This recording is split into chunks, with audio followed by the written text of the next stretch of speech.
Okay, everybody. Good evening. Welcome to Leg and Jug. This is the first in this year's series. It's actually the 8th in a mini-series about Purim. And this Mishnah started off by talking about the first Adar and the second Adar. And if you don't know what that is, you have to go back to the beginning of the series. we spent a lot of time talking about the lunar orbit, right, and the months, and then the seasonal year, which is a solar year, solar calendar, and how that gets balanced, and why an extra month gets inserted at the end, which turns out is Adar, the 12th month, so we make a 13th month. And the idea that there really isn't much of a difference between the first Adar and the second Adar. The things that apply in the first Adar apply in the second Adar, and the things that apply in the second Adar apply in the first Adar, except for a couple of little things, like all the mitzvahs we do. But other than that, no difference. Yeah. No difference. There's a Mikra Megillah, just a little bit of Megillah reading, and matanot le'evyonim, and gifts to the poor. And there's a lot to talk about. So, like, why don't we talk about Mishloach Manot, and why do we talk about the Purim meal? But this is not the time for that. We kind of dealt with this actually in the beginning, at the outset of this series. We have covered over the last 7 episodes from previous years, we covered the idea of Adar Rishon and Adar Sheni, and what is the meaning of Ein Bein, that there's no difference. And because then it said, okay, except for reading the Megillah, except for the mitzvahs, Matanot le'evyonim, which becomes the embodiment, the personification of Purim giving, for a variety of reasons. So the Gemara said, Mikra Megillah, let's talk about the Megillah. Is it divine? Is it written by people? Did it fall out of the sky? No, I'm just kidding, it didn't fall out of the sky. It was definitely written by people. It's written by Esther, Mordechai and Esther. But the question is, was it written with divine intuition? Is it a prophetic document? Or is it something that was written to record an important story by holy and pious people who made a great effort to do wonderful things to the Jewish people, but the words are not exactly that precise. You can't read into it because it's not divine. And we say, no. It is definitely divine. And because it's divine, we certainly can read deeply into it. That's the little preface to what we're going to be talking about today. We have learned that you can read into it, that in fact it is divine. And now at this point, we're ready for leg and jug. Before we go on to take a bite of the leg and a swig from the jug, it's like a steakhouse in Toronto. Did somebody name a restaurant Leg and Jug yet? No Leg and Jug. No. It's opening in February. When it opens, I hope we get royalties. So before we go into today's class, I would like to gratefully acknowledge the dedication for tonight's class. This class has been dedicated by Michelle Kahn, and she's celebrating the life of her beloved mother, whose name was Etel, and Etel's father's name was Harav Avram Mendel. Her yard site is observed this coming week on Yud Shvat, on the 10th of Shvat, and the neshama should have an aliyah. Amen. We should only hear and share good news. Okay. So the Gemara is now poised and ready. We said matanot le'evyonim. Okay, this is a preface to the actual learning of today's class. The oral Torah was oral for many, many, many years. In fact, for millennia. It was transmitted from teachers to students, from generation to generation. It was not written. The scripture was written, the oral Torah was not. This formed part of our question, and the question that the sages themselves had. Could there be now such a late addition to the Torah? Is there going to be a new book? Could Megillat Esther actually, is the Bible not finished? Is the Bible still dynamic? Are we still adding to the canon of the Jewish people? And we said yes. We brought an interesting verse from Shlomo HaMelech about things written in triplicate, and it turns out, yes, this is still biblical. Okay. It doesn't mean that there's new biblical mitzvahs. Things can be biblical without them being a biblical mitzvah, because Moshe Rabbeinu is the source of all of the mitzvot. There are no mitzvot that come directly from God outside of Moshe Rabbeinu. To Moshe was given the perfection of the oral tradition. All of the mitzvot are given through Moshe Rabbeinu. So how do we have a mitzvah that's much, much younger than Moshe Rabbeinu? Moshe Rabbeinu is 33 centuries ago. The story of Purim is maybe 25 centuries ago, 26 centuries ago. And the answer in a word, and I'm going to use Maimonides' approach, although there's a discussion in the Rishonim precisely how this works. The Rambam, both in this commentary in the Mishnah, as well as in his codes, in his ruling in Mishnah Torah, the Rambam says the following. We, the Jewish people, are commanded by God to follow the words of the Sanhedrin. As it says, Lo tasur min hadavar asher yagidu lecha yamin usmol. You may not deviate from the things that they say, not to the right and not the left. That's a negative mitzvah. That's a don't. And then there's a positive mitzvah. Kechol asher yerucha. You will do as they say. So God said it in his Torah. Somebody will ask you, did God say in his Torah that we should, for example, read the Megillah on Purim? The answer is yes or no. Okay. You say God didn't say, then how do you make a bracha? Asher kedishanu b'mitzvotav v'tzivanu. God commanded us and saying He sanctified us and commanded us with His mitzvahs. V'tzivanu al mikra Megillah. He gave us a mitzvah. He gave us the mechanism. He gave us the mechanism. Right. He gave us the mechanism. So God didn't actually tell us to read the Megillah. Of course, that doesn't work. Everything comes through Moshe Rabbeinu. God gave us the mechanism through which the Sanhedrin, which is a body that has a designation of halachic importance, that they're able to ordain mitzvot. In fact, there are 7 rabbinic mitzvot, which are really kind of biblical, because ultimately it hails back to the positive and negative of the biblical mitzvahs themselves. But they're called the Zayin mitzvahs d'Rabbanan, which takes Taryag, or 613, to Tarach, or 620. And Tarach, if you spell the words or scramble the letters a little differently, spells the word Keter.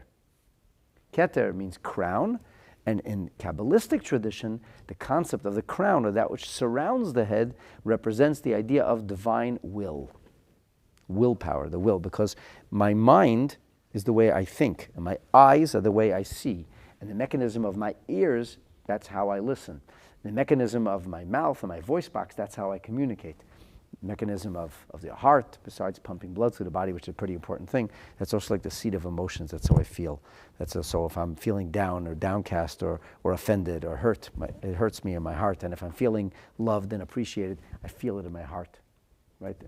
And your digestion is a very, very sophisticated system. And you're doing all these things. Your body has all these different functions. Now, when you want something, let's say a person wants food because either they're very hungry or the food smells fantastic. And we're going to talk about that actually in next episode, how sometimes, even when you're not so hungry, you'll still find room for food. You know what I mean? Especially when it's sweet things. There's always room for a little bit of dessert. Well, that's in the next episode. So what happens is, when I want something, a person doesn't say, my stomach would like some food. It's not me, it's just my stomach. My stomach is growling, so my stomach would like some food. Or my ears would like to hear some music. You say, I would like to hear some music. I am hungry. Who is I? I is all of me, the whole of me, the totality of me. So we could call this the individual functions of different parts of our body, and then we talk about the overarching, or all-encompassing, comprehensive concept like willpower is such a thing. And that, in Kabbalistic teaching, is represented by the keter, which surrounds the head, like a halo. The halo surrounds the person. An aura. Keter is also like an aura. So the rabbinic mitzvot ultimately are God's will. All the mitzvot are God's will. God's will is that we should follow the rabbinic mitzvot. God's will is we should follow the biblical mitzvot. This is God's will. It's God's will. Loving is very, very nice. And if people love each other, even if they don't do sometimes nice things for each other, whether because they're just like a loser and they can't get their pants on straight and they can't even take care of themselves. So the spouse says, you didn't take out the garbage again. And it's, honey, I love you. I say, I know you love me. I believe you love me. But why can't you take out the garbage? And why did you leave your socks in the middle of the floor again? And you're driving me crazy. And does he not love her? He does love her. He has discipline issues. He doesn't know how to discipline himself. He can't pull himself together. So the fact that somebody loves you, even if they don't do anything for you, the fact that they love you and they admire you and care about you, that's meaningful.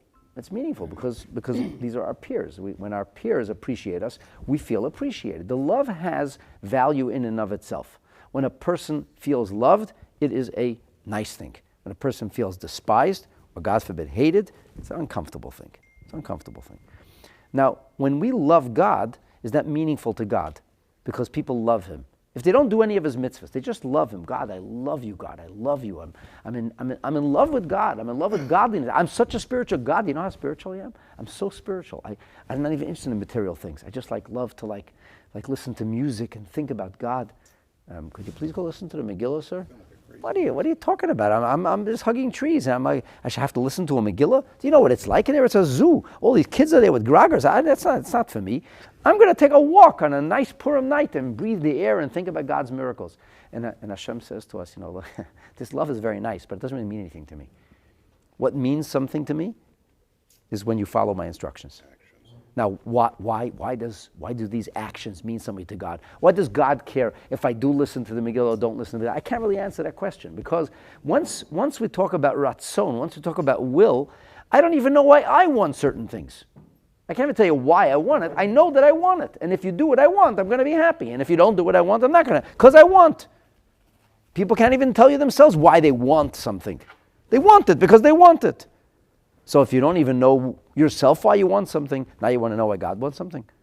We don't have an understanding of why God wants it, but it's part of the ratzon. So all of the mitzvot are represented by this concept of ratzon. Ratzon means the will of Hashem. In Kabbalah, the imagery is a crown. 620 mitzvahs. There are 620 fields or dimensions of endeavor that express what God wants. We good? Making sense? Good. So, if God didn't want the oral Torah to be written down, how and why does it get written down? Oral Torah is, of course, what we're supposed to do, but God doesn't want that written down. He wants that oral. Because it would have been lost. And the answer is because it's going to be lost. Because we live in an imperfect world. That's why. Because there's a picture of perfection, and for a while we were able to deal with perfection. And there was, various lapses in the perfection, but more or less we could, kind of pony up and follow along. And then the circumstances became too overwhelming. And it takes the greatest sage of his time to make a momentous decision like that. And Rabbi Yehuda Nasi was such a historic figure. And he brings about this paradigm shift in Judaism. And he commits, you are correct in saying that, he does save Judaism. By violating the Torah, he maintains the Torah. Don't try that at home. That's not for everybody to make their own decisions. Oh, I'm keeping the Torah by violating the Torah. Yeah, it doesn't really work that way.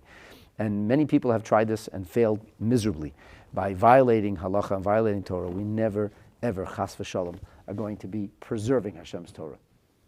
Does not work, with very rare exceptions. And Rabbi Yehuda Nasi is one of those rare exceptions. Now, here's something a lot of people don't realize. Rabbi Yehuda Nasi was not per se the author of the Mishnah. He's not the author. He doesn't write the Mishnah. He compiles and redacts. He redacts. He does a little bit of editing. He does redacting. He brings together. He compiles.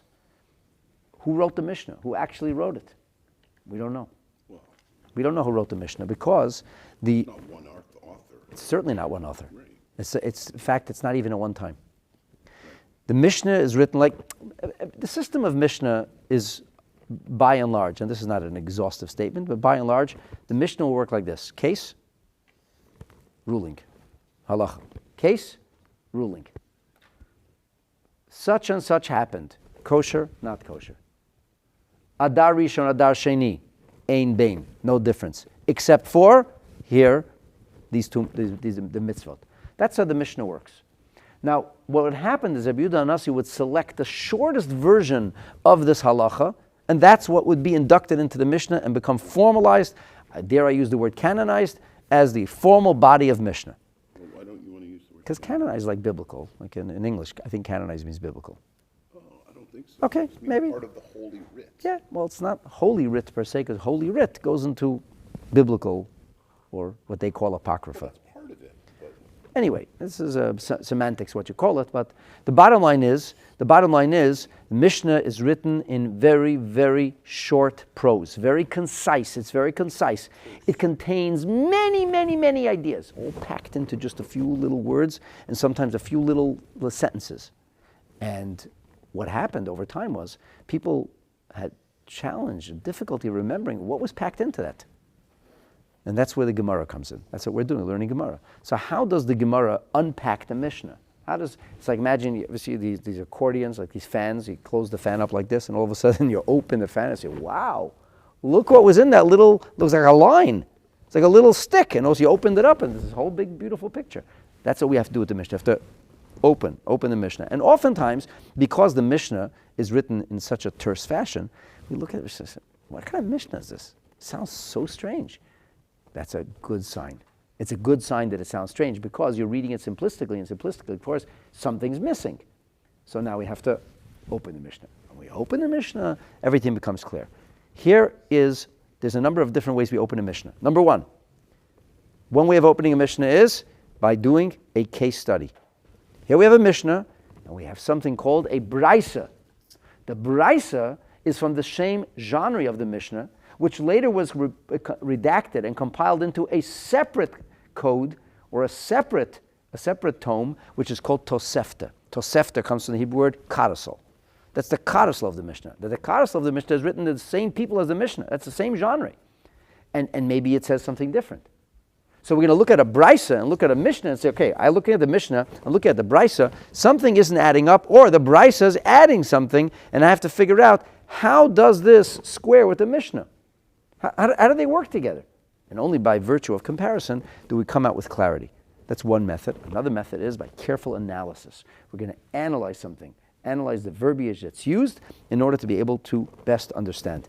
And tonight we're going to do both. We're going to be analyzing two words of the Mishnah. The two words of the Mishnah are umatanot le'evyonim, and gifts to the poor. Two words. But in order to understand these two words, we are going to look at a Braisa. And by virtue of this Braisa, when we look at the Braisa carefully, because we're going to analyze the Braisa very carefully, the Braisa uses unusual language. When we analyze the Braisa, we're going to discover some fascinating things that are encoded into the Braisa, which ultimately come back to the Mishnah. That's what we're going to do. Okay, so let's do it. Bottom of Daf Zayin Amud Aleph, the Gemara says like this: Matanus Levyenim, Toni Rav Yosef. Now, by the way, just as like a little trick in learning Mishnah and Gemara, whenever we have the word Tana, we learn that's a Mishnah. Tana is a Mishnah. But if there's a Yud in there, if it's Tani or Tanya, we know we're introducing a Braisa. Okay? Tani or Tanya. Here it says Tani. If it says Tani, we now know that this must be a Braisa. By the way, what does Tani mean? Tani means we learned. Like Tanya means we learned. Sort of, we have a tradition, no? It really means we learned. Okay. It really means we learned. What does Mishnah mean? Mishnah means to learn. It could be second, and it could also be learn. Shinun is to learn. And when you learn, when you review. And that's why in Torah we call learning reviewing. Because people think that they read it a second time. Oh, I read it already. No. You learn it, and you learn it, and you learn it. That's how you learn something. Lishanein means to review and review, to learn again and again until you know it. You don't know something from glancing at it, from perusing it. You know something from reading it and rereading it and analyzing it. That's why Mishnah and second and learn come hand in hand. That's how you learn. So Tani, we learned this Braisa. Rav Yosef, and this is a Braisa which is going to introduce or base itself on a verse on the pasuk in Megillat Esther, which is the continuation of the verse that was quoted by the Mishnah. The Mishnah quotes a verse that is in the 9th chapter of Megillat Esther, verse 22. And the verse says, Matanot le'evyonim umishloach manot ish l're'eu. It should be a happy day, a special day, observed with gifts to the poor and the sending of delicacies or foodstuff from, literally, ish reads as a man, ish l're'eu. Mishloach manot ish l're'ehu. So Tani Rav Yosef u'mishloach manot. Mishloach manot, sending. The sending of manot, of foodstuff. Ish l're'ehu. So Rav Yosef said, manot, u'mishloach manot. Manot means shtei manot. 2 foodstuffs. Because manot is plural. A mana is a portion. Literally means a portion. Manot is portions. Now the portions here are portions of food. So mana is a portion, manot is 2 portions. It says manot, portions, plural, ish l're'ehu, a man to his friend. So therefore it's shtei manot le'ish echad, 2 portions sent to 1 person. Rashi says, what is manot? What is a portion? What does that mean, a portion? So Rashi says something interesting. Rashi says, minei ma'adanim, that this refers to delicacies, things of delight. Now I'm just going to put something out there, and we're going to talk about this later. You're going to see what the Ritva says. The Ritva is going to give us a very, very profound appreciation of this, and you'll see that probably Rashi is alluding to what the Ritva says in greater detail. But when we talk, the Ritva lived about a century after Rashi or so. So when we talk about, more a century and a half, when we talk about food stuff or a portion, how much are we talking about? What comprises a portion? That, by the way, is a fair question. It's an important question because we have various commandments in the Torah, some do's and some don'ts.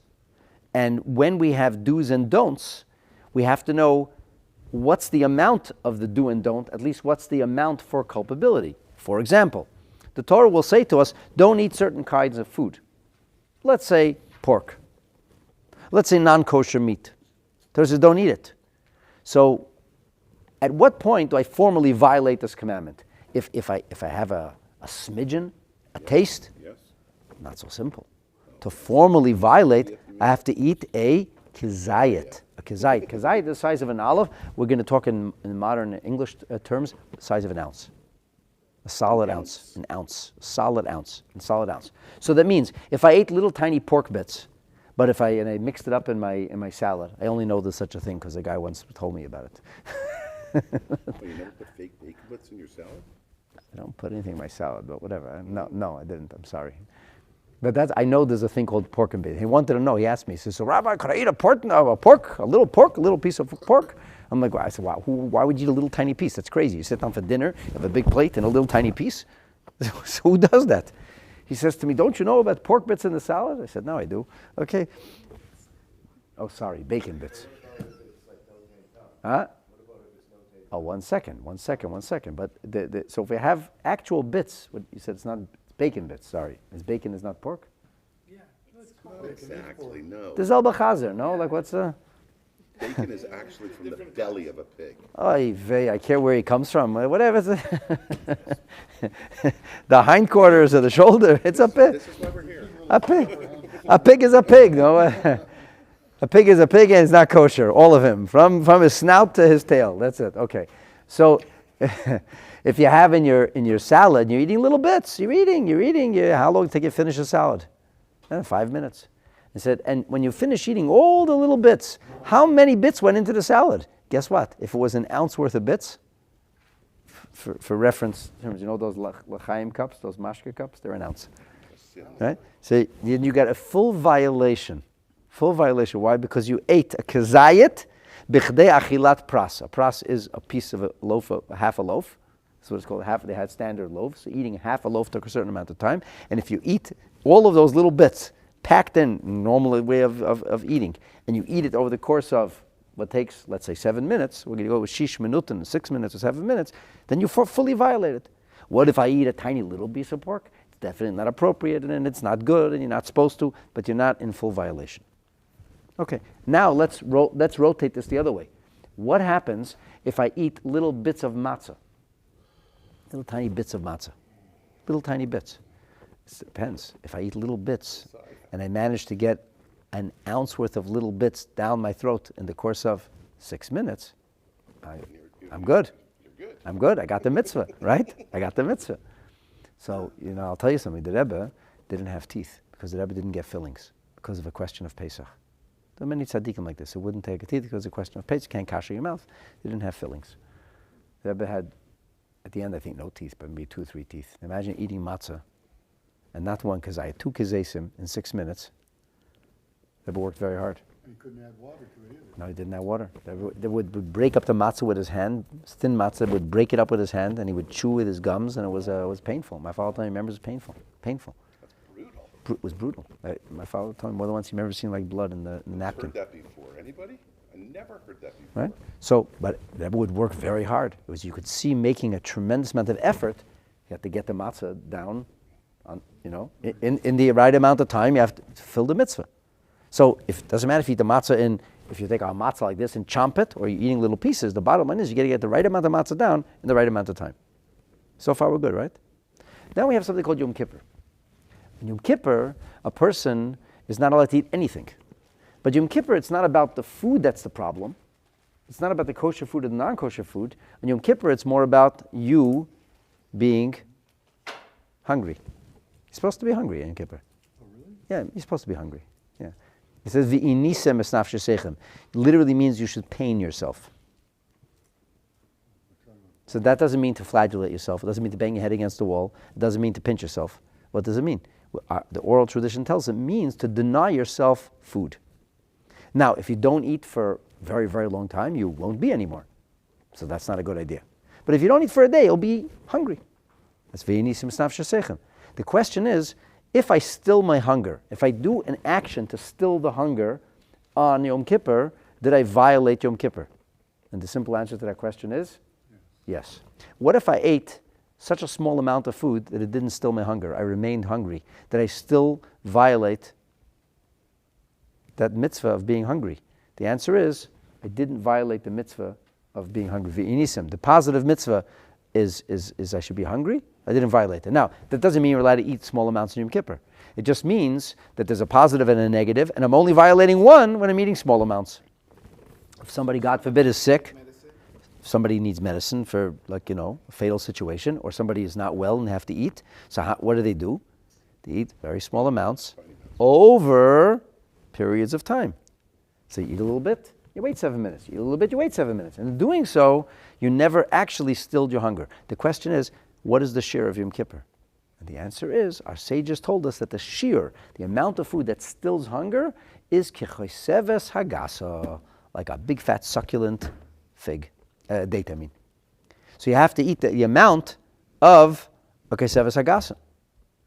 And that's actually more. That's more. It's more than a kezayit. It's over 2 kezetim.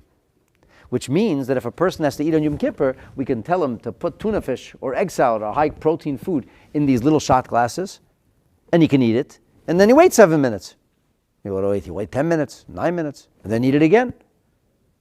But he ate a kazayit. But it doesn't matter. It's not the food that's the problem. It's not the object which is the issue. It's the person that's the issue. So the question here, you see, when it comes to food, whether it's mitzvahs of eating food or mitzvah of not eating food, it depends who does the mitzvah apply to? Does it apply to the person?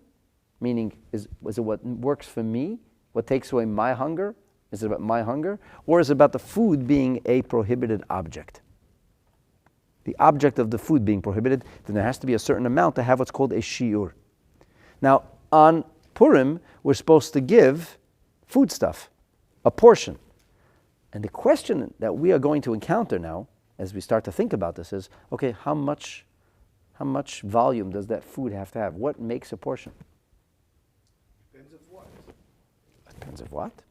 If I give you a chocolate chip. Yeah, that's probably not enough. No. You're talking in terms of kazayas. How about a Ricola candy? No, it's got nothing to do with kazai, I don't think. I think in this case, it's like a satiation thing. Like it's a... So actually, we're going to find out that there's a range of halachic opinion, where it goes from, as long as you give something, to give something. Some opinions would say, yeah, whatever, that works too. Chocolate chip is still a chocolate chip. It's still called a portion. It's got a name. You gave a candy. A person gave a candy. He gave a candy. He gave a pretzel and a little candy. Technically, we fulfilled the mitzvah. Or do we say, no, what are you talking about? That's ridiculous. You have to, and if I give a kezayit, it's also nothing. You have to give a gift. It should be a gift. A portion. Nobody would be satisfied. He sits down at a fancy dinner and they say, we're serving you your portion. How big is your portion? 1 ounce. Big plate. And there's 1 ounce of meat on it. You know how much you pay for this 1 ounce? I know how much you pay. That's why I don't go to those places. But nobody gets would you like your portion? This is a small portion. I knew it was small, but 1 ounce of meat? I can't take like a magnifying glass to see what I'm eating? No steak is 1 ounce. And nobody gives you, would you like a portion of French fries? They give you 1 ounce of French fries. 1 ounce of mashed potatoes. So that's not really a portion. It may be a shi'ur, it may be what we're going to call some modicum of food, but a portion you can't call it. And here, and this is by the way, very important because we now have established that the Megillah is biblical. If the Megillah is biblical, every word of the Megillah is precise. So if it didn't just say achila, it said mana, manot. The question is what becomes manot? By the way, is a portion only an edible? How about a beverage? Does a beverage work? You're shaking your head. How do you know? Why is that a portion? And how much of a portion? If you give I'm saying does a beverage work? Yeah, you can give scotch, blah, blah, blah, scotch. I know you know all that. You guys all know the halacha. You know what you do, and you're not wrong about that. But imagine we didn't know the halacha, okay? Now put yourself 2,000 years ago. We were first documenting this. Right. And I want to know how this works. Do you understand the questions there at hand? An amount to satiate a person. It's like, This is an interesting way to look at it. And now, so Rashi says, Mine ma'adanim. Mine ma'adanim. What does Rashi mean when he says Mine ma'adanim? I'll tell you what he means. He means that it doesn't need to be a portion, because a portion of food, people eat food because they are hungry. People eat dessert because it's delicious. Exactly. You don't eat, I'm so hungry, I need dessert. Only little children say things like that. That's a silly thing to say. You don't eat your dessert before your dinner. First you eat dinner. Now I'm full. Now I'll have dessert. And the Dr. Seuss books, that's what you're going to get on your birthday, where you get like only dinner, only dessert, no dinners. It's a child's imagination run wild. But in the real world, a delicacy, a dinner mint. How big does a dinner mint have to be? There's like these expensive, fancy dinner mints. How big does it have to be? Maybe the size of a loony. Yeah, the size of a loony. It's like a paper thin thing. These fancy ones that come in the wrappers and like it's a whole thing. People get a dinner mint. He said a portion is like a... It's like a zaftik, like a... The more... like a tomahawk steak, you're saying. Now we're talking. Tomahawk steak. That's a mashloach manot, right? Maybe and maybe not. What does Rashi say? Rashi says mini madanim. Mini madanim. A dinner mint is not an embarrassment. They go over to somebody, the person finishes dinner, and they give out a dinner mint on a plate. Put a dinner mint on everybody's plate. That's not embarrassment. That's what it is. Imagine a dinner mint looks like this. Take out a fork and knife, and start cutting into the dinner mint. That's crazy. Who does that? You eat like a kugel, a dinner mint the size of a kugel? That's not normal. So we're talking about mini madanim. It can be something very small. Something very small, it has value because that's what they call, there's a difference in Yiddish between eating and nashing. Eating, a mensch est, you have to have it, you're eating, this food that you eat. And nashing is the thing you nibble. Nibbling, you nibble dessert. You nibble sweet things. A piece of chocolate, give me a piece of chocolate. Nobody says, give me a shtickle mashed potato. Like half a spoon or something. Crazy people say that, right? My point exactly. So Rashi says that's the meaning of manot. That's the meaning of portions. You understand how Rashi defines portions? That's very revealing. This is not poetry. This is very pragmatic. Legal. Because if it's candy, if it's chocolate, we're not talking about a large amount. It's about the quality. It's about the nature of it being a delicacy. Okay, so Rashi says, Shtei manot la'adam echad. How do we know this? Dichsiv, because it says in the scripture, and that is the whole point of why this class can only come after the previous class, after we decide and have a clarity as to something that as to this being biblical. Mishloach manot ish l'reyehu. So therefore, it's shtei manot, plural, and maybe it's 20, maybe it's 30. So the answer is, it would have to qualify that. When we have a word in the scripture, we're always going to go with the lowest possible denominator. Once you go to plural, we know one thing for sure. What's for sure when we say plural? At least two. At least two. It's more than one. Is it 5? Is it 10? I don't know. It's more than one. So we know that mishloach manot means that the manot has to be more than one. More than one is 2. That's already 2. That means that's the modicum amount. Per person, 2 per person. 2 edibles, 2 nashes, 2 nibbles for one person. If the guy has 10 children, If the guy has 10 children, you might want to give... so it's like to give 24 manot? No, it doesn't say that. Wife has Is it- 10 children? No. I like what you're asking because you're asking whether I need to feed the family or give a person a gift.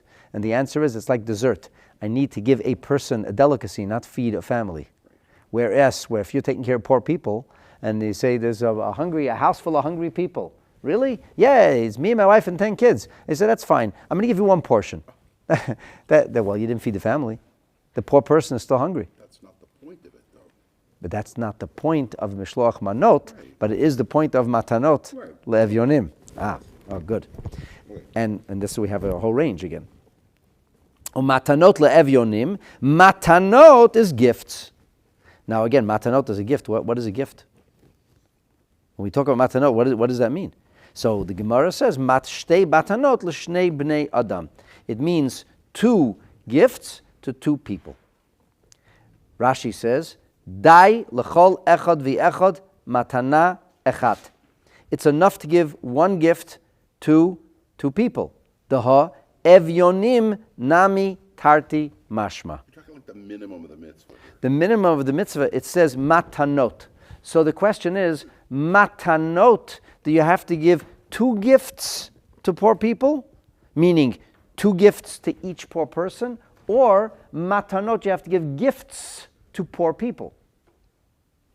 And the answer is gifts to poor people mean if I give 1 gift to 1 poor person and another gift to another poor person, I have given gifts to poor people.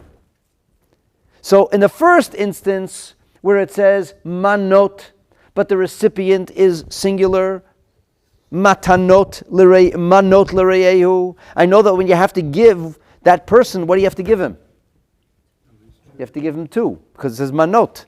And manot is going to reyehu, which is 1. But when it says matanot, you have to give him multiple gifts. Yes, le'evyonim, to poor people, plural. Which doesn't mean you have to give 2 gifts to each poor person. It means you give a gift to a poor person and another gift to a poor person because both are plural. Matanot is plural and evyonim are plural. So it's a different kind of giving. That's how the Brisa examines the words of the Mishnah. Now I want to ask you something very interesting. That's something very interesting. And actually the Birkei Yitzchak asked this question. He says, did you notice that when the Brisa talks about the nice gifts, the Brisa uses the term le'ish echad, but when the Brisa talks about the gift of matanot le'evyonim, the Brisa uses the terminology shnei bnei adam, not shnei anashim. More than It says Shnei B'nei Bnei adam. Adam. Bnei adam literally means man. son of man. That's literally what it means, or son of human. Really, it means human. Mankind. Mankind. People kind. You're losing it. So it has to be to 2 humans. So if the aliens come, everybody knows there's aliens and the CIA is hiding them in the basement of the White House. But if you find those aliens, do not give them the gifts. It's not going to work. But if you find people, no problem. You can give them. See the mitzvah, that's really, Huh? that's really I mean, you could give the aliens or the aliens. You can give whatever you want, but you're not going to get the mitzvah. esoteric twist there. But you have to give it to humans. Right. And I'm really glad we found out, because I was going to give it like to a poor sheep or some goats. That's what I was thinking of doing. I give matanot le'evyonim. I come matanot and say, hello, Shepselach, all my little goats, happy Purim to you. And I put on little masks on them and I feed them some oats. And I'm feeling really good about myself. I said, what'd you do today? I did mitzvahs. I fed the goats. He said, that's really nice. But it says matanot le'evyonim. Oh, they're poor. Trust me, these were hungry goats. They were hungry. And they don't have a cent to their name. I was sitting in an Uber recently. I was trying to explain to my driver the 7 Noachide laws. The idea of stealing, of theft. As one does. So I said to him, let me explain it to you this way.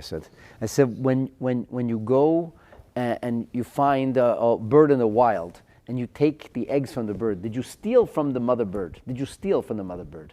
Or if you find a wild animal and you take his nest away, did you steal from him? Are you a thief? Did you steal from the bird? Did you steal from the animal? No, because possession is not an animal thing. You went into this with the Maybe, Uber driver? yeah. I can't imagine what that guy's like when He loved told it. us He about his he family. loved it. It was so profound. He never thought of it. I said, because possession is a human thing. It's a gift to humans. God gave humans the right of possession. I said, God created the whole world. But when you break the beaver's dam, you're maybe not being kind to the beaver, but you're not a ganef. You're not a thief. You can't steal from a beaver because beavers don't have bank accounts. I said, but people do. People have the right of ownership. So I said, so think about it this way. Somebody was walking, they found whatever it is in the open, they took it, and you take it from them. Are you a thief? Yes. The answer is yes. Well, what made it theirs? What did they pay for it? They didn't have to pay for it. They acquired it. Where did that idea come from? Who decided that people own things and goats don't? Who decided that? I said, God decided that. That's a godly idea. So God says, don't steal. And I said, by the way, this guy Robin Hood that they make him to a whole tzaddik? He goes, yeah, I heard about Robin Hood. I said, first of all, he never really existed, I don't think. The whole thing is a myth. But I said, Robin Hood for us is just a thief. He's a glorified thief. He's a thief with good intentions, but he's still a thief. And I said, by the way, so is communism. It's thievery. That you're gonna take away from the bourgeois and you redistribute somebody else's wealth. Who gives you the right to take away somebody else's wealth? I said, we believe in inspiring people who are wealthier to share of their wealth, inspiring them. Tzedakah is a mitzvah, and I explained the mitzvah of tzedakah to him. That's why it's a mitzvah. If I couldn't have possession, I couldn't give tzedakah. Animals are not tasked with a mitzvah like giving tzedakah. They have no freedom of choice. Freedom of choice, that's ours. Understand? It all comes together. Okay, so now... Huh? During that taxi drive, Teaching him the 7 laws of He loved it. He loved it. It was great. It was That's his job, is teaching the 7 laws of Noah. It's everybody's job. We missed that. We missed that as the Jewish people. Chabad absolutely. The Rambam rules. The Rambam Laser rules. focused on it. That's true. The Rebbe focused on it. The Rebbe did focus on the 80s. And the Rebbe himself, I was present at a talk where the Rebbe said, although historically Jewish people did not do this, and the Rebbe said, he asked a question, I asked a question on myself. I myself didn't do this in my youth. Why didn't I speak about this? Said that? Yeah. And the Rebbe said that the simple reason is that for, unfortunately, much of our exilic experience, if they didn't crack our heads open, we were thankful. That's right. And nobody wanted to hear about anything. They weren't unwilling to listen to us. They didn't want to hear anything spiritual. But now we're living in a new world. And people are interested in hearing spiritual things. If you ever want to spend, there's an unbelievable day once a year. He brings in these Catholic kids. It's not once a year. Happens Is it? lots of times. Anyway, I saw. You should I come. saw it a couple times. It's unbelievable, and they're like, they can't believe it. They're just in awe. So, that's B'nai Adam. That's B'nai Adam. That's human beings. Human beings. You have to give gifts to human beings. Okay, so how does this work? I have to give gifts of tzedakah on Purim. I have to give to B'nai Adam. But when I give mishloach manot, I have to give it to Jews. Oh, really? Is that the difference? Jews and non-Jews? Ish is Jews. Re'eu is Jews. No, By the way, since you're saying that friends is Jews, I'm going to tell you that in this week's Torah portion, Parshas Bo, it says, V'shala isha me'et re'uta. A woman living in Egypt will borrow from her fellow. The fellow citizen, fellow Egyptian. They weren't Jewish. So it's not so simple. You can't just dismiss. Although v'ahavta l'reacha kamocha is talking about reacha b'Torah mitzvahs, we have an oral tradition about this. But let's just say that this is something which is a religious obligation. Religious obligations, broadly speaking, are incumbent upon Jewish people. That's fine. Why does the Brisa use different expression? The Brisa doesn't choose words haphazardly, especially in the same sentence. You're talking about the same thing. The difference is food stuff, a portion of food, or a gift, a monetary gift. It's the same mitzvah, right? Is it two or is it one? So why does it change in language? It's a very, very strong question. So, did you ever hear the expression, I'll say it in Yiddish because it sounds like Yiddish, this person's a mensch. What does that mean? It's a good person. Is it gentleman? It's a quality person, a good person, a person of whether it's integrity or whether the person is compassionate and kind. It's a person who has earned the accolades, right? Now, the word ish, generally speaking, is a compliment. It usually it denotes excellence in how we treat others. That's what it represents. Represent is how we treat others. A mensch is how you treat others. A person can be very brilliant, but if they're nasty to other people, they're not a mensch. As you say many times, they say he may be a great rabbi, but he ain't a mensch. Not a mensch. You can't treat people nice. You're not a mensch. How you treat people, that's the measure of your menschlichkeit. Ben Adam, what do you have to do to be a Ben Adam? What do you have to do to be human? What do you have to do to qualify as a human? You have to have a degree in sociology. You have to be born, exactly. It doesn't say you're not allowed to murder virtuous people. It doesn't say that it's a mitzvah to save a virtuous life. It says it's a mitzvah to save a nefesh. And to save a nefesh is a ben adam. A ben adam, a human being. And to take a life is to take, God forbid, the life of a human being, an innocent human being, is the greatest sin we could do. In other words, he says the difference between ish l're'eu, and then he uses the word b'nei adam when he translates evyonim. He used the word b'nei adam because when it comes to the mitzvah of giving the gift of portions, people give gift l're'eu. They give gifts to their friend. They give gift to somebody who is a peer, somebody who's like on their same level. Whereas when it comes to giving a gift to the poor, it doesn't matter if this person is on your level or on no level. The point is not the level. The point is that he's poor. The point is that he's poor. In other words, like this. Our sages ordained these mitzvahs. What was the reason that our sages ordained these mitzvahs? What's the reason? You're going to say, it has to have a reason? It's biblical. Well, it does have to have a reason because, yes, it's true, it is a biblical thing, but there are many biblical mitzvahs called mishpatim, which have reasons attached to them. So Rabbeinu Nissim, which is the major commentary on the codes written by Rabbi Yitzchak Alfasi, the teacher of the Rambam's teacher, who wrote the earliest codification of the Talmud, simply restated the Gemara without the discussions and arguments, only in the final rulings, and he's a master codifier.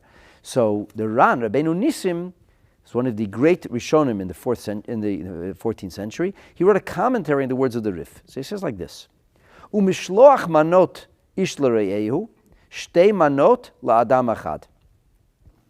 Listen carefully to what he says.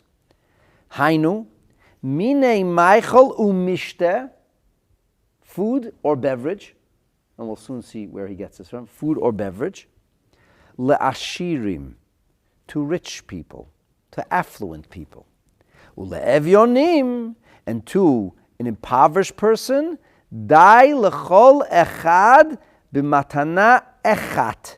It's enough to give one gift. What is the Ran getting at? The Ran is getting at this.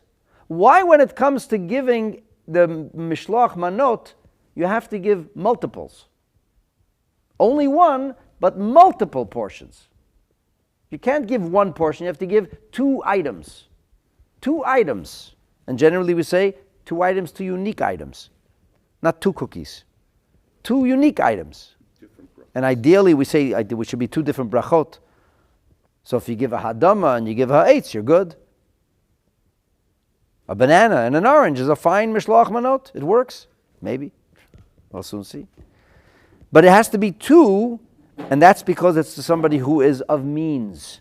But if it's evyonim, if a person is poor, what does he want from you? The person is poor, he's desperate, he says, please help me. And you gave him something. What does he say? Thank you. Thank you. He gave him something. Because if you go to a person who's destitute and you give him something, you've already given him something. So he feels a certain gratitude, you've given him something. But when you go to somebody who's affluent and you give him a little something, it's like, never say I never gave you anything. What do I look like? I'm destitute or something?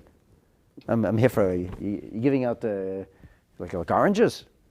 That's not like a package. You have to make it like a package.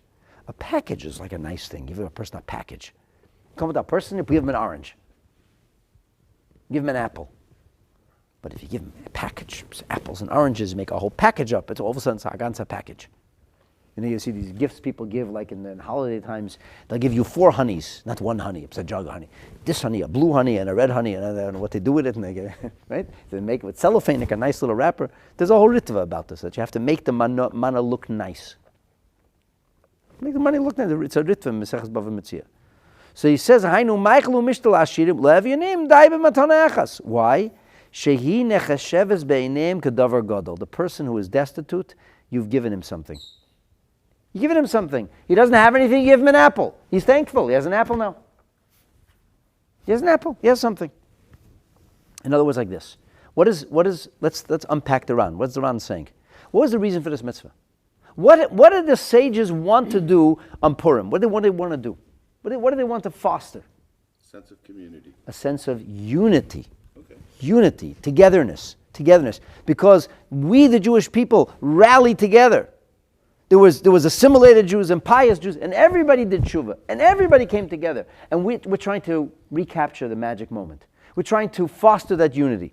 So if you want to make good feelings, by the way, there's another faith system that built the whole thing on this. But the idea of giving a gift, this is something we do once a year. And it's not a gift like, something from Bloomingdale's. It's a gift of money, of food stuff. But giving a gift, a package, a food package, different kinds of food, when do we do this? On Purim. Because on Purim, we're supposed to foster a sense of togetherness, a sense of unity. If you gave a poor person $1, so he says, thank you, you gave him something. You go over to the person who's affluent, a friend of yours says, here's $1. It looks like, what do I look like? Okay, I'll give you a toonie. What do you give me a toonie for? So if you want to give a gift, generally speaking, people are people are able to afford their own needs. They don't want people to give them money. They don't want to have handouts. Nobody wants handouts. When people buy a gift for somebody, what is the purpose of the gift? To create a good feeling. It's nice. It's nice to give a gift. It gives a good feeling. It fosters friendship. It fosters closeness. So the Ran's explaining to us that when you're the fostering of closeness should not only be done with the destitute. They don't only want to foster unity with the destitute. They wanted to go out of the way to foster unity amongst regular people also. Not only, you don't have to be destitute to be appreciated, but to want to be appreciated. There's a woman who's become quite well known over the last couple of years. She's on social media or not. Her name is Kyle Lorbell, I think. Something like that, Kyla. Anyway, so she wrote an article a number of years ago, which I happened to come across, and I found it very moving. And she wrote this article. She's a convert to Judaism. And her husband is... when they met, he was like as far as from Yiddishkeit as you could be. He found this non-Jewish girl and he was going out with her, and they stopped into Chabad somewhere. And that was the beginning of their journey. And they have a beautiful Jewish family today. Anyway, she writes the story of one Purim. Her husband's like a comedian or something. They live in Southern California. And her husband got a gig, and they didn't get any Mishloach Manot one year. Not one person gave him, and she writes how she felt like they don't have any friends. And they went to do their Purim gig, and they come home at night, and how excited she was. One package was sitting in the door. Some elderly woman who used to know her husband's mother or something, and how good it felt. And I remember reading the article. I actually shared it in a sermon. I said, wow, that's exactly what people like to be thought of. People like to be thought of. It's a good feeling when you give somebody Mishloach Manot. It's a good feeling to get a gift. Come home and there's a bottle of wine and a cake. I need your bottle of wine. I buy my own bottle of wine. No, but it's a good feeling. Somebody gives you something. It fosters togetherness. That article really made the words of the Chachamim light up for me. So yeah, that's exactly what this is about. A person who lives in a Jewish community and gets no mishloach manot. It's like, I guess I have no friends. It says mishloach manot ish l'reyehu. Nobody cares about me. So it's a beautiful thing when people are involved in giving mishloach manot. But when we give mishloach manot, it's about fostering those good feelings. You got to make a package out of it. A minimum of 2. But when you're giving to the poor, it's a different kind of unity. Not only should you care about your friends, you also have to care about the destitute. We're giving extra tzedakah. And it says on Purim, kol ha'poishet yad noisei, even non-Jews, anybody who sticks his hand that you give. Because on Purim we want to be open, giving, and have the sense of giving, the sense of sharing. We're all in this together. And that's why one gift is sufficient. Because when a person who's destitute comes to you and asks you for a handout, they're not asking you for a package and asking you for nice frills. They're asking you for a few dollars to go and buy some food. And that's why you gave him a few dollars, gave him $1, you gave him $10, a bill. That's good enough. That's all. Understand the difference? Yes. And that says the Birkei Yosef, that is captured in the words of the Brisa. Ish l'reyehu and matanot l'shnei b'nei Adam. Because b'nei Adam, the qualification is human. Ish, you choose your friends carefully, as you should. I don't want to be friends with just anybody. You want to be friends with people who are virtuous. You want to be friends with people who are good. In fact, you're supposed to do that. The Gemara tells us in Masechet Sukkah, oy l'rasha, oy l'shcheinai. If you have your neighbors, if you foster relationships with bad people, it can have an effect on you. That's not a good thing. So this is the way we understand. You see how the language is so precise, because the language ultimately gives us an appreciation as to the mechanics of this, how it works. And this is going to make a very big difference in how we understand Mishloach Manot is not about a shir, a kazayit, or a chosevet. No, it's not what it's about. It's not whether it's the size of a 2 ounces or an ounce or a bit. The question is it of meaning? Is it of meaning? A candy is of meaning, especially if it's nicely wrapped. It's meaningful. People give these little tiny Swiss cheeses, right? They come in 3 wrappers with a whole... it's like a whole nice little gift. It's not about how much cheese it is. It doesn't matter. And now the Gemara illustrates this by virtue of a story, because stories always tell it best. So you go to the story and say, okay, and until now we're talking about this in theory. Now we're going to start talking about this in practice.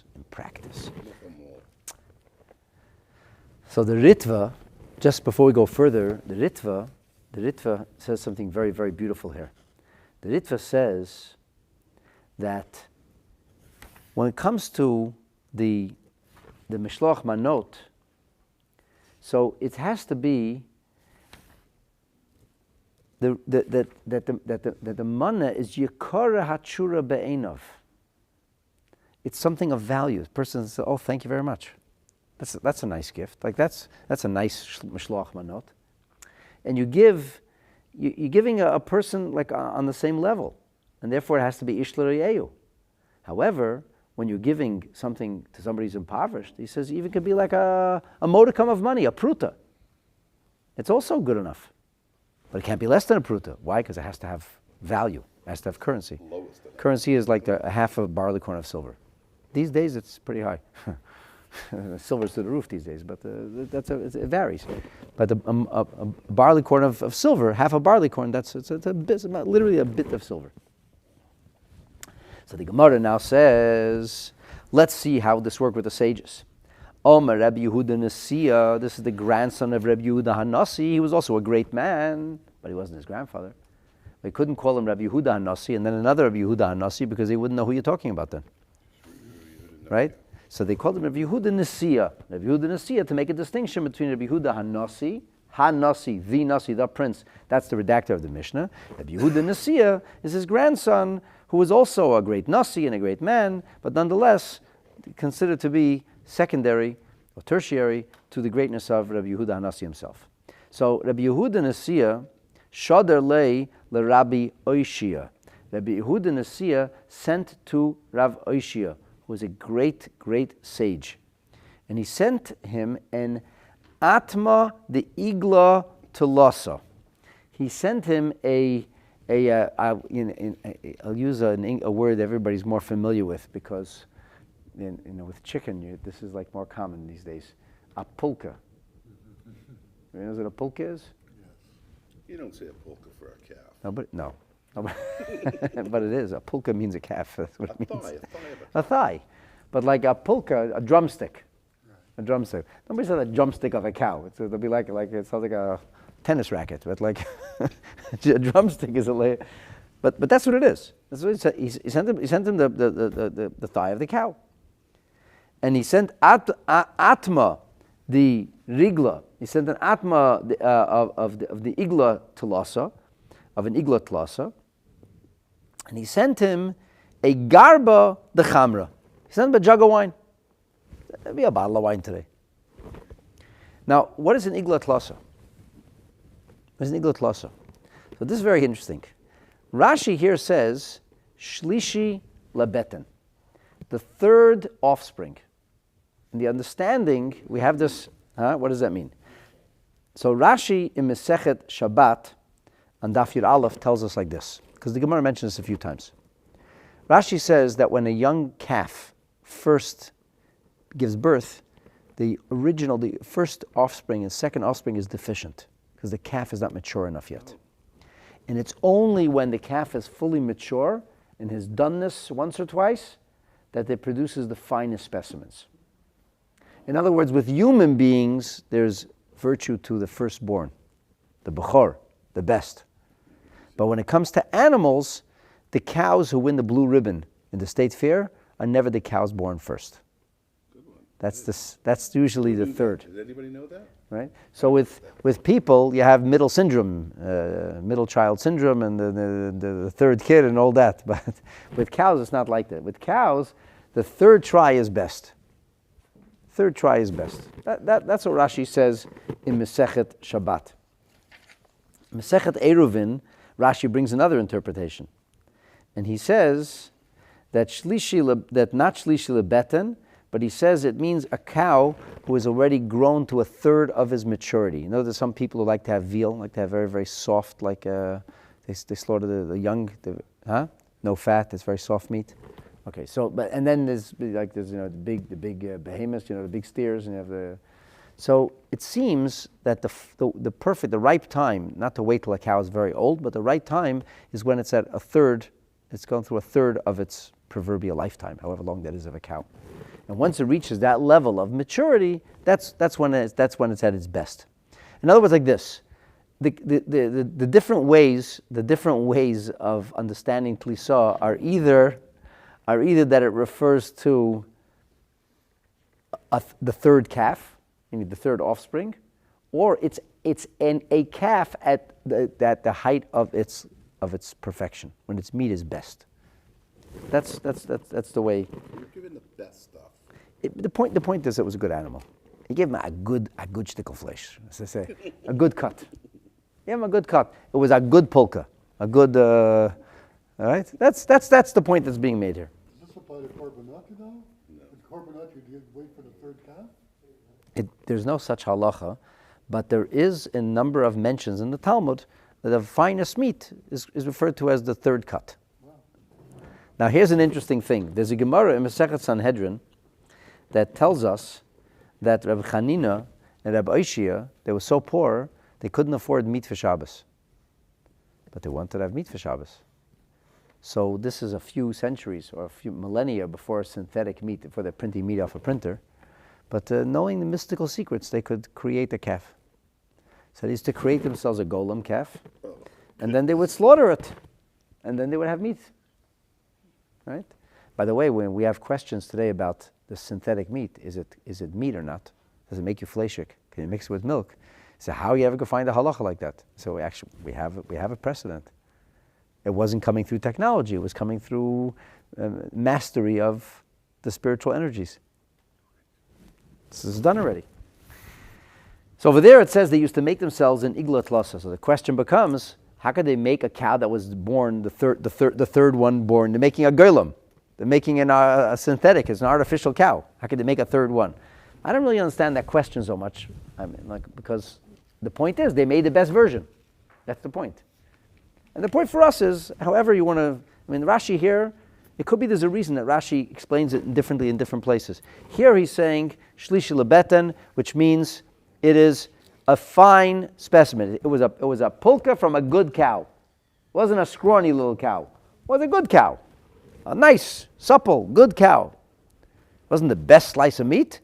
You know, the pulka, everybody likes pulkas, but it's not such a pulka of the cow is probably not the best meat. I don't know. No, it's not, right? That's tough meat. Okay, good. That's good to know. Service, that's like the shoulder, it's the service, Uh-huh. the muscle. The muscle. Muscle, no good. Okay. So it's not such good meat, but it's meat from a good cow. For a cholent. That's where cholent comes from. Look at you. All right. Stews, The it thing- makes it soft, it makes stews, it's That's in there 24 hours. that's stew meat, Taka? Yeah, shoulder and that kind of stuff, yeah. Yeah. But by the way, this is important to understand because the point we're going to be making here is if Oishia, according to one version, is not going to be so impressed with his gift. He says, that's what you sent me? That's what you sent me? A tough piece of meat? Do I look like I'm hungry for cholent today? It's Purim today. I got to eat now. This is not the, right? You sent me tough meat, but it was of a good cut, meaning a good cow. Good cow. At any rate, this is the story that happened. That's the story that happened. Okay, very nice. I'm glad Rabbi Yehuda Nasiya sent a strange shalchmanos of a piece of meat and a jug of wine. I remember as a kid, there used to be a cousin of my mother's, used to send mishloach manot. She would send salami and like a roll or something with a little bottle of wine. And like, it's funny, yeah, 'cause we always used to get so excited from it. Like, it's a salami, is it? Right? It's like the original kind of mishloach manot. Great one. Isn't that great? Great Like- Michelin manot. Are you kidding? Huh? Yeah, like it's a great salami. Right? So Rav Oishaya sends back a message. He says sends a message of Yehuda and he says, Rabbi Yehuda, Kiyamta banu Rabbeinu, you fulfilled with us Mishloach manot ishlarei ehu. You fulfilled with us giving the mitzvah of Mishloach manot. Now there is another version here in the Gemara where it says umatanot le'avyonim, and I'm going to talk about that in a minute. But from Rashi doesn't seem to say that because he says Mishloach manot kiyamta banu Rabbeinu, Rabbi, our teacher, you have fulfilled with us the mitzvah, the have trei manot ika. The trei manot ika is there's two manot, two portions. So what's the chiddush here? What's the chiddush? So the Pri Chadash says that the chiddush is that a beverage works too. Beverage works too. It's a chiddush. Because we would think it has to be food stuff. And the truth is, it could be a beverage also. So the interesting thing is that on Yom Kippur, you're not allowed to eat and you're not allowed to drink. It's like two separate prohibitions. So what could a person do if, God forbid, somebody's sick and they have to eat and drink? You can eat the amount less than a share, and you can drink the amount less than a share, and then you wait your minutes, you wait your b'tei chilas pras, and then you eat again. Eat and drink, because they're two separate things. They're separate activities. Liquid intake and solid intake are very separate. You don't chew when you swallow. Can't chew liquid. But when you eat something which is a solid, you need to chew it. If you don't chew it, you end up in very big trouble. Because part of the digestive process, the breaking down of whatever it is you're taking in, is that you have to chew it, which is incidentally physical, literally to make it into small pieces to puree it, but it's also because there are enzymes in your teeth. And the enzymes in your saliva and your mouth begin the process of breaking down the food immediately. And that is why when the little children get fed out of a can, if you keep putting the spoon into the child's mouth, you don't put the spoon back into the can. If you know, for people, what they do is either you're going to finish the can, or you pour the can into a plate and feed off the plate of the bowl, because what happens is if you put the enzymes inside the can, then you put it back in the fridge, what's happening basically is the food is digesting, because there's enzymes inserted into it, and that's not good for kids. So the food is partially digested already. And the food is made so the child should be able to best digest it. Point being is, and sometimes when parents chew up the food for the child, they want to give some child a little bit of chicken soup, whatever it is, they want to chew it up. It's not only to puree it into little pieces, it's to begin the enzymatic process. That's also a portion. So there's two different kinds of digestion. Both are, and the body gets rid of them, of course, in different ways also. The body expels them in different ways, right?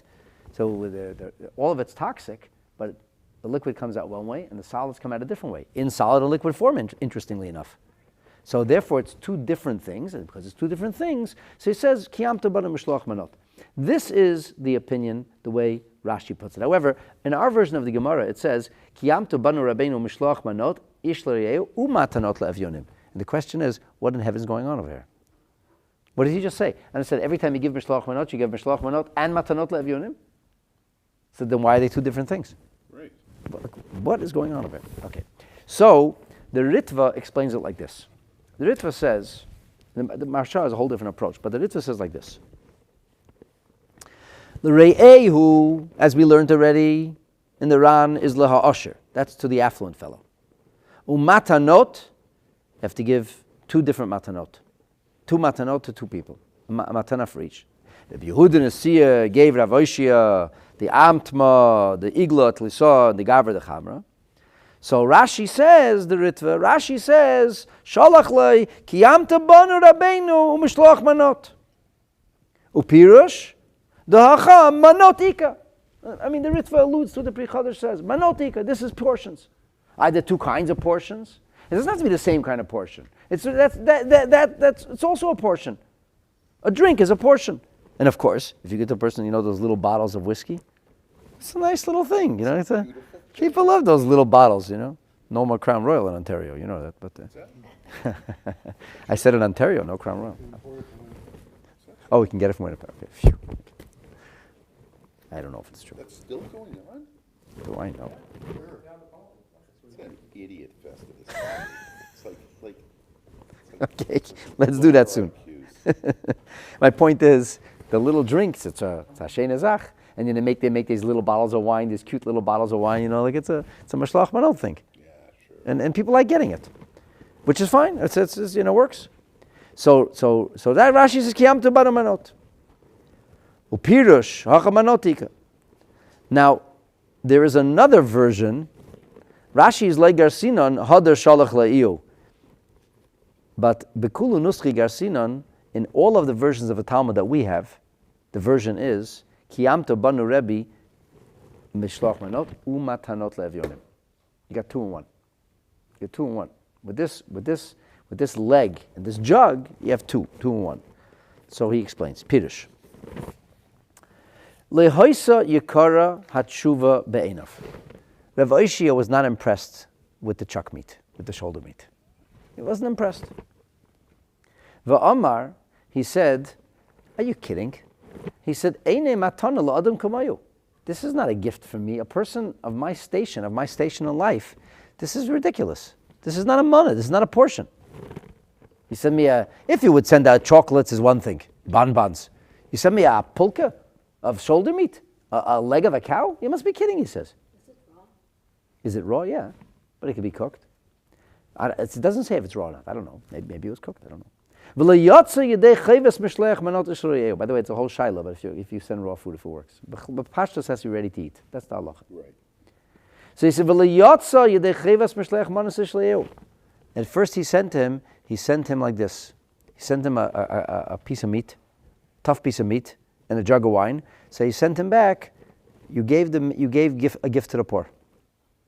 He meant to say, this is not Mishloach Manot. This is not Mishloach Manot. Mishloach Manot is a nice thing. This is not a nice thing. So he says, did you feed a poor guy? Yeah, a person's hungry, you got to chew on anything. But you didn't give it. This is not a Mishloach Manot. Mishloach Manot's got to be it's a nice thing. It's an honorable thing. So then he felt bad. Hadar Shalach lei. Rabbi Nesiya Gufa sent him afterwards an iglet lisa v'telasa gar b'yayin Shalach lei. Then he sent more meat, a whole cow. He didn't send out a leg of a cow. He sent him a cow. And he sent him 3 jugs of wine. And then he said, aha, now kiyamta banu mishloach manot l'shroyeyo. He says, zu tshuva haroila. This is tshuva, this is a gift. Before you're making fun of me. It was a joke. That's not, you may have fulfilled the mitzvah of matanot le'evyonim. Now, he wasn't poor. Sounds like an ingrate to me. It's not an ingrate. This is a halachic discussion. He said, Rabbi Yehuda, that's not mishloach manot. You can get away with matanot le'evyonim like this. But that's not how you fulfill the mitzvah mishloach manot. But it costs so much money. Leg of a cow, a kosher leg of a cow costs a lot of money, and jug of wine costs a lot of money. It's not like he gave an apple to a poor person. Right. So him saying something like that Costs a lot of, No, it's thinking. one second, costs a lot of money is a relative thing. In a place where something is found plentifully, maybe it's not a lot of money. In some places things are scarce, it's a commodity, it costs a lot of money. In other places they have so much of it, it doesn't cost anything. He gave him a whole cow afterwards. The 3 is a whole cow and 3. You met the jug. How big is a jug? It's like a cruise of oil. It could be a little thing, a little cruise, like a little. It barely had a little bit of wine. He said, "What is this, a joke or something?" You send me a little box of wine. Here he sent him a whole package, 3 little wines, 3 little wines, and a whole cow, a little kelbala. Now you're talking. This is a gift. In other words, this story is teaching us this exchange. It's like a testy exchange, but this exchange sheds light on how we view the whole concept of Mishloach Manot. That's what's being conveyed to us. Mishloach Manot has to be a beautiful thing. And gifts to the poor. Gifts to the poor doesn't have to be beautiful. Umistavre, he says, Matanot Levim, afilo beis prutas. It costs 2 pennies. It's a little piece of meat. It's not a problem. It's a little piece. It was cheap then, maybe. Today nothing is cheap, but in those days it was cheap. So that was also something. That's the way we understand. The Maharsha has a whole different approach on this, but I'm going to learn, we're going to stick to the Rishonim, because stick with Rashi and the Ritva. This is the way Rashi and the Ritva learn the Pshat in the Gemara. And this is a very Geshmaka Gemara now. So we have a Gemara, we have now an understanding. And incidentally, this will give you another help you appreciate something else. Why is it that Jewish people, in every place, by the way, in every place where Jewish people have lived, they have the same tradition? From the Afghani Jews to the Jews living in Gibraltar to the Jews living in Czechoslovakia, anywhere Jews lived, whenever you talk, you usually say the word Purim basket. What does it look like? What's the image that people conjure up? Something nice, something nice. You know, before there was cellophane, there was silk. There was always something nice. It looks nice, it's presentable. Mishloach manot are presentable. Jewish people have always done it that way. You ever ask the question why? Who came up with this idea? It's not a commercial thing that the cellophane companies invested in. This has been we've been using ribbons and frills. Who came up with it? And the answer is because that's actually what Mishloach Manot is about. It's about sending a nice package.